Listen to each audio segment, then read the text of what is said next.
Hola a todos, amigos y amigas de WTN.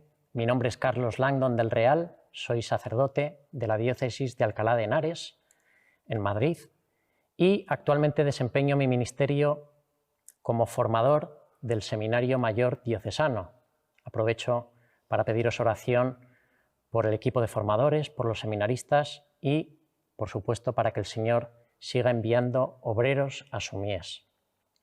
Hoy os vengo a hablar de un tema candente, o al menos un tema del que se han escrito muchos libros, del que se han hecho muchos debates. Es el tema de la ciencia y de la fe.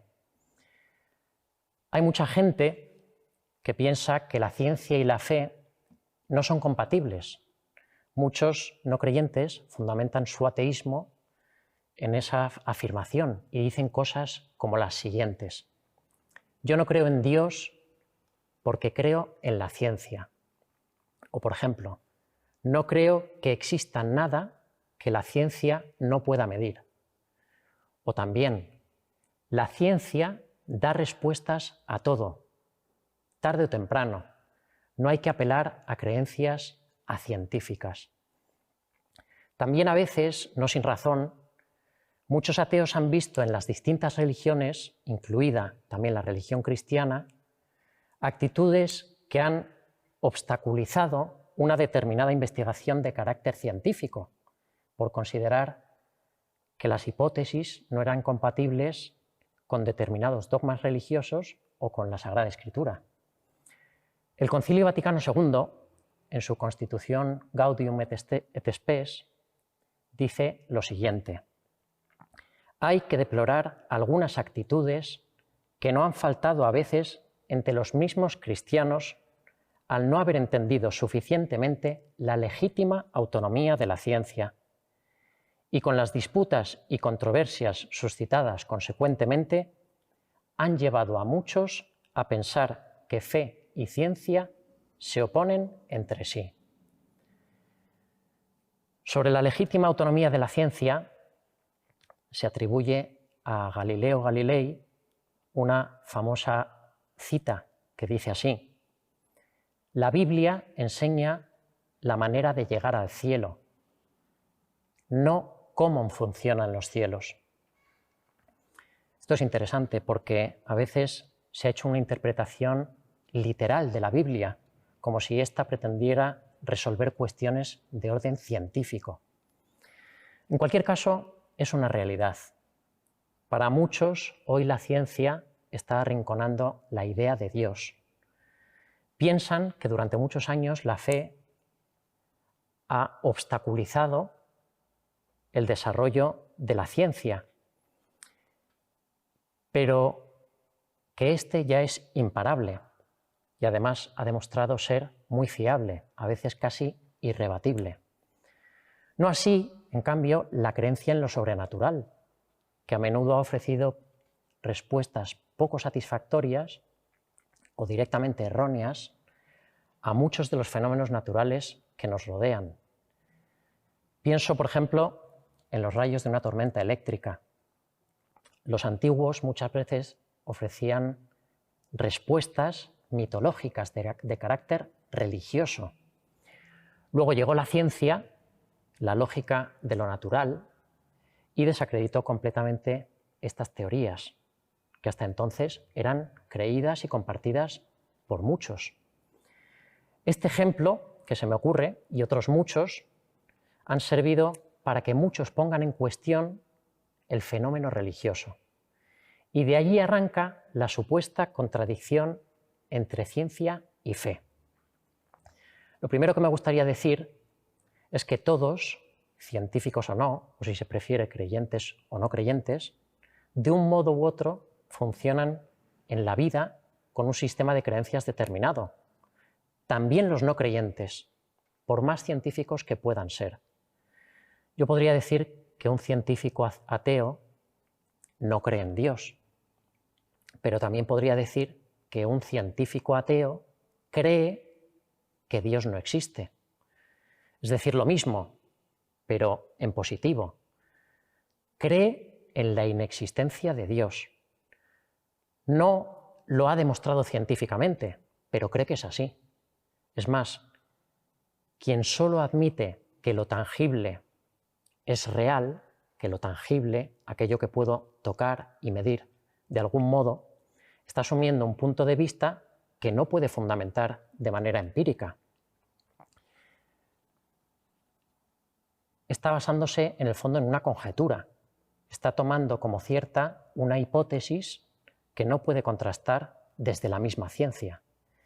Por eso, en cierto modo, todas las formas de increencia, como son, por ejemplo, el ateísmo, el agnosticismo, el nihilismo, se sostienen inevitablemente en creencias. Esto es lo paradójico. La increencia expresa de la fe.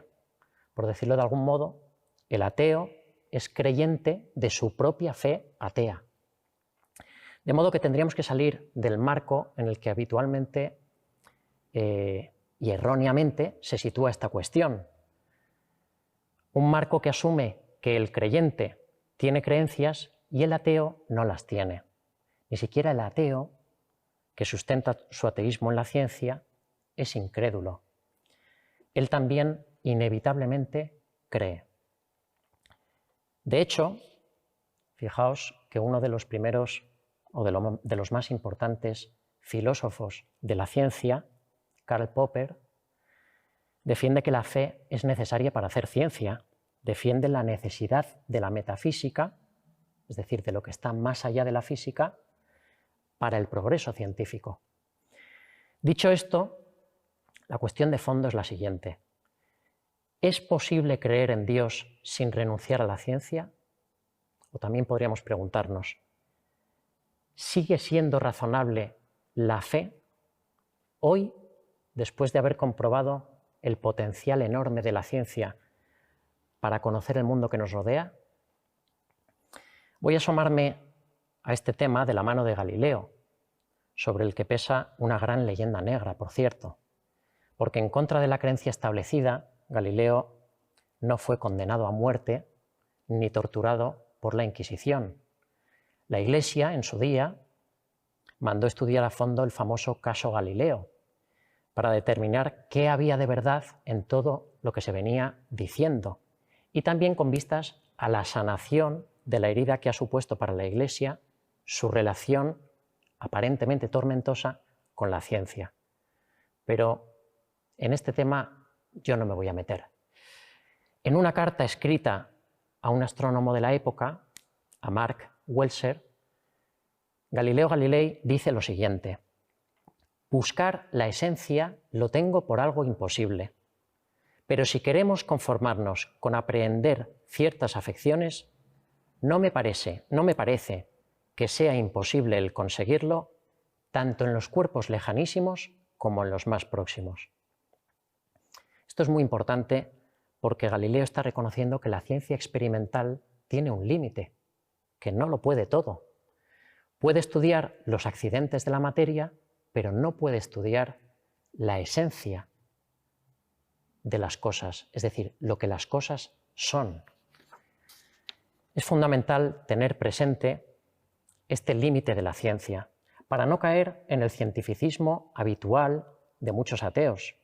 Un cientificista defenderá siempre que el único conocimiento válido es el que viene de la ciencia positiva. Yo creo que es fácil advertir el error de esta corriente dentro de la ciencia, porque siempre va a haber un ámbito de nuestra vida que la ciencia no puede encerrar en ecuaciones. El más importante, al fin y al cabo, el que nos constituye como personas conscientes y libres y capaces de amar. Esto implica reconocer que la racionalidad científica no agota la racionalidad misma. A nadie se le ocurriría decir que hasta que el método científico no hizo su incursión en la historia, la gente no era razonable. Por eso siempre va a ser superior la razón a la mera razón científica. Y por eso podemos decir que la fe es razonable, no conforme al método propio de las ciencias positivas, eso está claro, pero al fin y al cabo razonable. La doctrina católica habla de la complementariedad entre la fe y la razón. San Juan Pablo II lo decía muy bien en su encíclica Fides et Ratio. Fe y razón, dice, son como las dos alas sobre las cuales el espíritu humano se eleva hasta la contemplación de la verdad. Es decir, las dos se reclaman mutuamente. La fe sin la razón degeneraría en un fideísmo y la fe sin razón y la razón sin fe, quiero decir, en un racionalismo. Sería como intentar volar con un ala. No es posible remontar el vuelo con un ala. Se necesitan las dos y se necesita usarlas coordinadamente. Hasta tal punto la fe es razonable que la Iglesia afirma que se puede llegar a Dios desde la luz natural de la razón. El Concilio Vaticano I lo expresó así. La Santa Madre Iglesia sostiene y enseña que Dios, origen y fin de todas las cosas, puede ser conocido con certeza a partir de la consideración de las cosas creadas por la fuerza natural de la razón humana. Habla de conocer con certeza a Dios desde la mera razón humana. Un ejemplo de esto lo encontramos en las famosas 5 vías de Santo Tomás de Aquino, una serie de pruebas, una serie de argumentos para demostrar la existencia de Dios, desde la razón y desde la experiencia. Son argumentos puramente lógicos, asequibles a cualquier hombre de cualquier época y de cualquier cultura. No hace falta ser cristiano para acercarse a ellas. Ni siquiera hace falta ser creyente, porque se basan en la sola razón. El Catecismo de la Iglesia Católica, cuando habla de la fe, en su primera parte, trata en el número 159 la relación entre fe y ciencia, y dice lo siguiente: a pesar de que la fe esté por encima de la razón, jamás puede haber contradicción entre ellas, puesto que el mismo Dios, que revela los misterios e infunde la fe, otorga al espíritu humano la luz de la razón. Dios no puede negarse a sí mismo, ni lo verdadero contradecir jamás a lo verdadero. La Iglesia habla de la superioridad de la fe respecto de la razón, y tiene sentido que sea así. Con la fe se llega más lejos que con la mera razón. Es un plus de conocimiento. Por eso San Agustín acierta cuando dice: creo para mejor comprender. Pero reconocer la superioridad de la fe frente a la razón no implica en modo alguno decir que son contradictorias, porque como dice el Catecismo, ambas, fe y razón, tienen su origen en Dios. Es Dios mismo quien da al hombre tanto la luz de la razón como la fe. Y en Dios, por principio, no puede haber contradicción. Continúa el Catecismo. Por eso, la investigación metódica en todas las disciplinas, si se procede de un modo realmente científico y según las normas morales, nunca estará realmente en oposición con la fe, porque las realidades profanas y las realidades de fe tienen su origen en el mismo Dios. Más aún, sigue diciendo, quien con espíritu humilde y ánimo constante se esfuerza por escrutar lo escondido de las cosas, aun sin saberlo, está como guiado por la mano de Dios, que sosteniendo todas las cosas, hace que sean lo que son. Esto es muy interesante, porque la Iglesia anima a proceder de un modo realmente científico. Esa vieja idea que defiende que la Iglesia mira con sospecha el progreso científico no tiene razón de ser. No hay más que ver la historia reciente de la Iglesia para darse cuenta. Pongo algunos ejemplos. En 1891, el Papa León XIII funda el Observatorio Vaticano, que ha tenido una brillante carrera científica. En 1936, el Papa Pío XI funda la Pontificia Academia de las Ciencias, en la que participan científicos de primera línea, creyentes o no creyentes, pero respetuosos con la fe. Y el Papa Juan Pablo II manifestó en numerosísimas ocasiones su interés por el diálogo entre la teología y la fe, entre la teología y la ciencia, reconociendo la legítima autonomía de ambas disciplinas, y defendió siempre la mutua complementariedad entre fe y razón, como ya hemos visto. Estos son algunos de los ejemplos que ponen de manifiesto el interés que la Iglesia tiene por el progreso de la ciencia. Podríamos hablar también, en la historia de la ciencia, de algunos importantísimos descubrimientos y de cómo han emergido en ambientes precisamente cristianos, y más concretamente católicos. Basta citar algunos hitos históricos, como por ejemplo el descubrimiento de las bases de la genética moderna por parte de un fraile católico llamado Mendel, o la conocidísima teoría del Big Bang, expuesta originalmente por un sacerdote belga llamado Georges Lemaitre. Una teoría, por cierto, de enorme importancia para entender el universo y que recientemente fue respaldada por un descubrimiento que se hizo de una huella del origen del universo, llamada radiación de fondo de microondas, que respaldó, como digo, esta teoría del Big Bang.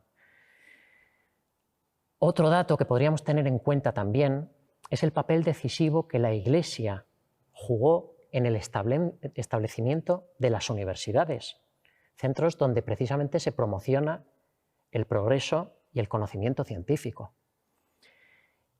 Pero volvamos al catecismo, porque la Iglesia hace una cautela a la comunidad científica.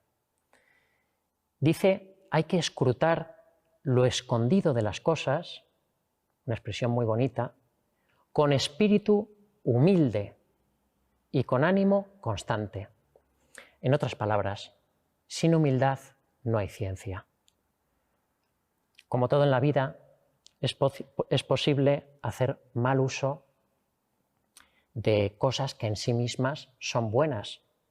En este caso, la curiosidad por conocer, que es innata al ser humano, y la curiosidad por indagar en las realidades que nos rodean, por estudiarlas a fondo, puede conducir al hombre a una especie de engreimiento letal, porque el hombre puede creerse Dios, puede creerse capaz de manipular la creación a su antojo, sin atenerse a normas morales de ningún tipo.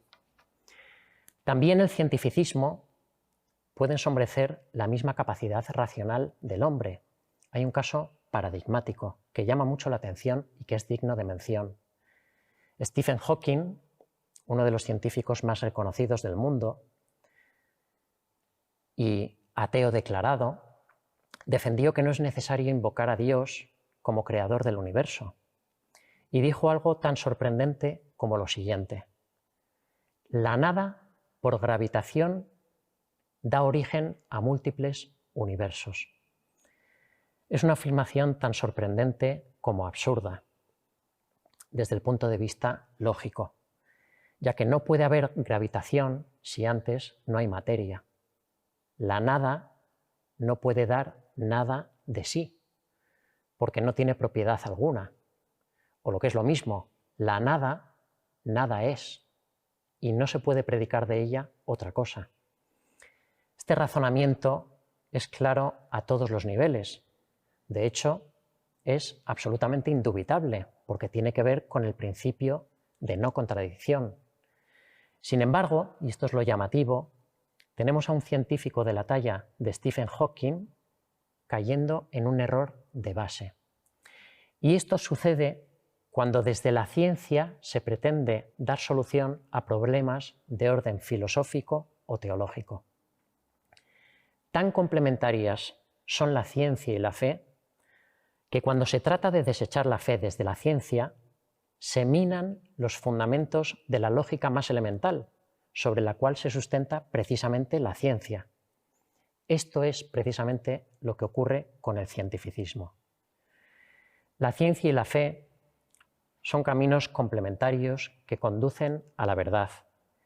Una enriquece a la otra. No hay confrontación, ni la puede haber, porque ambas dependen de la verdad. Y como decía el Catecismo, Dios no puede negarse a sí mismo, ni lo verdadero contradecir jamás a lo verdadero. Termino con una breve reflexión del Papa Juan Pablo II, dirigida al que era presidente entonces del Observatorio Astronómico Vaticano en 1988. La ciencia puede liberar a la religión del error y de la superstición. La religión puede purificar a la ciencia de la idolatría, del cientificismo y de los falsos absolutos. Recibid todos, oyentes de EWTN, mi bendición. Dios Todopoderoso os bendiga en el nombre del Padre, y del Hijo, y del Espíritu Santo. Amén.